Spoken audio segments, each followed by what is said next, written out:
हाय वेपरवेडा में आपका स्वागत है। आज हम आपके लिए अपने लेटेस्ट ब्लॉग पोस्ट का एक क्विक हिनी ओवरव्यू लेकर आए हैं जिसे हमने नोटबुक एलएम की मदद से बनाया है। Let's dive in. अक्सर ऐसा होता है कि पढ़ाई का स्ट्रेस इतना बढ़ जाता है कि फोकस करना मुश्किल हो जाता है और यही चीज अच्छी परफॉर्मेंस के रास्ते में आ जाती है।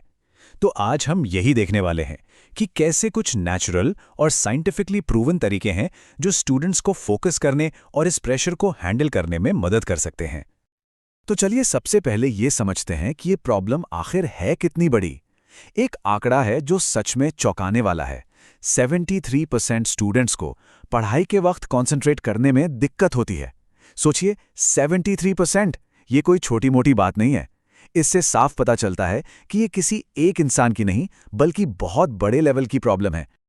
तो सवाल ये उठता है कि क्या ये जो ब्रेन फॉग है, मतलब दिमाग का थका थका सा रहना, कुछ भी साफ न सोचना, क्या ये स्टूडेंट्स के लिए अब एक नॉर्मल बात बन गई है? देखिए, इसे किसी की पर्सनल नाकामी की तरह नहीं देखना चाहिए। सच तो ये है कि ये आज के दौर का एक बड़ा संकट है जिससे स्टूडेंट्स जूझ रहे हैं। तो आज हम किन किन चीज़ों पर बात करने वाले हैं? सबसे पहले देखेंगे द स्टूडेंट फोकस क्राइसिस को, फिर बात करेंगे एक पुराने नेचुरल सॉल्यूशन की, उसके बाद फोकस करने के लिए 5 स्टेप्स क्या हैं वो जानेंगे, फिर देखेंगे कि इसके पीछे की साइंस क्या कहती है और आखिर में इसकी तुलना करेंगे स्टिमुलेंट से। तो चलिए शुरू करते हैं हमारे पहले हिस्से से, द स्टूडेंट फोकस क्राइसिस। सवाल यह है कि आज के ज़माने में पढ़ाई इतनी डिमांडिंग क्यों हो गई है?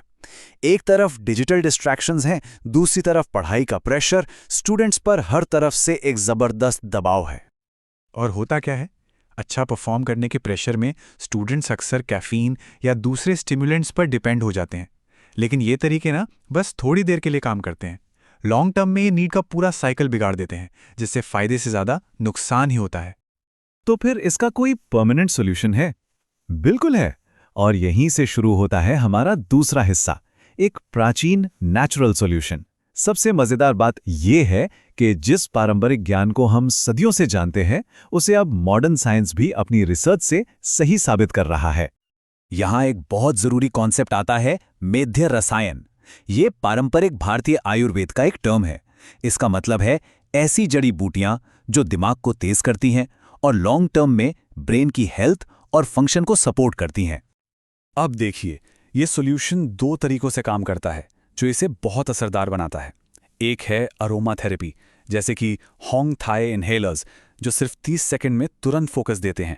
और दूसरा है एडेप्टोजेनिक हर्ब्स, मतलब आयुर्वेदिक फॉर्मूले, जो 2 से 8 हफ्तों में धीरे धीरे असर दिखाते हैं, लेकिन ब्रेन हेल्थ को जड़ से मजबूत करते हैं। तो एक हो गया इंस्टेंट बूस्ट के लिए और दूसरा हो गया लॉन्ग टर्म फायदे के लिए। तो चलिए अब बात करते हैं प्रैक्टिकल एक्शन की।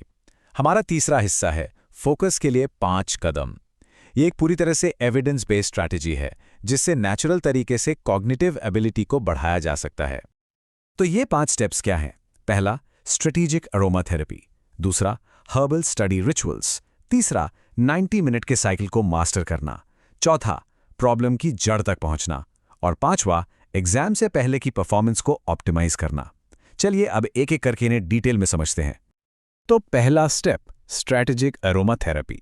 रिसर्च बताती है कि रोजमेरी की खुशबू मेमोरी परफॉर्मेंस को 15% तक इंप्रूव कर सकती है। मतलब पढ़ाई शुरू करने से ठीक पहले इसका इस्तेमाल करना दिमाग के लिए एक वार्म अप जैसा है। ये ब्रेन को इन्फॉर्मेशन एब्जॉर्ब करने के लिए तैयार कर देता है। दूसरा स्टेप है हर्बल स्टडी रिचुअल्स। देखिए, जब अरोमा थेरेपी के साथ ब्राह्मी और गोटुकोला जैसी जड़ी बूटियों को जोड़ा जाता है तो ये एक कंप्लीट सपोर्ट सिस्टम बन जाता है। ये हर्ब्स दिमाग की नींव को मजबूत करती हैं। स्टडीज में देखा गया है कि 8 से 12 हफ्तों में मेमोरी कंसोलिडेशन, यानी याद की हुई चीजों को पक्का करने में 25% तक का इंप्रूवमेंट होता है। अब आता है तीसरा और बहुत ही जरूरी स्टेप, 90 मिनट के फोकस साइकिल को समझना। हमारा दिमाग नेचुरली 90 मिनट के साइकिल्स में बेस्ट काम करता है। मतलब हर 90 मिनट की पढ़ाई के बाद एक छोटा ब्रेक लेना उतना ही जरूरी है जितना पढ़ना। और अगर हर स्टडी सेशन की शुरुआत में और ब्रेक के बाद अरोमा थेरेपी का इस्तेमाल किया जाए तो परफॉर्मेंस पीक पर रहती है। चौथा स्टेप है प्रॉब्लम की जड़ तक पहुंचना। देखिए, जो ब्रेन फॉग है ना, वो सिर्फ एक सिम्टम है, असली बीमारी नहीं। इसके पीछे की वजह हो सकती है बॉडी में इन्फ्लेमेशन, खराब ब्लड सर्कुलेशन या फिर स्ट्रेस हार्मोन्स का इम्बैलेंस। तो सिर्फ ऊपर ऊपर से इलाज करने की जगह जब इन असली वजहों को ठीक किया जाता है तो मेंटल क्लैरिटी अपने आप और परमानेंटली आती है। और पांचवा और आखिरी स्टेप है एग्जाम वाले दिन अपनी परफॉर्मेंस को बेस्ट बनाना। इसके लिए एक सिंपल सा प्रोटोकॉल फॉलो किया जा सकता है। एग्जाम से 7 मिनट पहले हल्का खाना, 30 मिनट पहले गहरी सांसें और अरोमा थेरेपी, और 10 मिनट पहले एक फाइनल अरोमा थेरेपी और विजुअलाइजेशन। ये सिंपल सा रूटीन स्ट्रेस को कम करके टेस्ट स्कोर को काफी बेहतर कर सकता है। तो ये तो हो गए स्टेप्स, लेकिन क्या इनके पीछे कोई साइंस भी है? बिल्कुल है, और ये हमारा चौथा हिस्सा, द साइंस ऑफ सक्सेस। चलिए अब देखते हैं कि इन तरीकों के पीछे सॉलिड साइंटिफिक एविडेंस क्या कहता है। ये देखिए 2023 की एक स्टडी है। इसमें जिन स्टूडेंट्स ने रोजमेरी अरोमा थेरेपी का इस्तेमाल किया, उनकी मेमोरी रिटेंशन में 15% का सीधा सीधा इंप्रूवमेंट देखा गया, उन लोगों के मुकाबले जिन्हें प्लेसिबो दिया गया था। ये चार्ट साफ साफ इसके असर को दिखा रहा है। एक और स्टडी देखते हैं 2022 की। इसमें पाया गया कि पेपरमिंट अरोमा थेरेपी यूज करने के सिर्फ 5 मिनट के अंदर अलर्टनेस यानी सतर्कता 27% तक बढ़ गई। ये दिखाता है कि इसका असर कितना तेज होता है फोकस बढ़ाने में। और अब बात और भी इंटरेस्टिंग हो जाती है।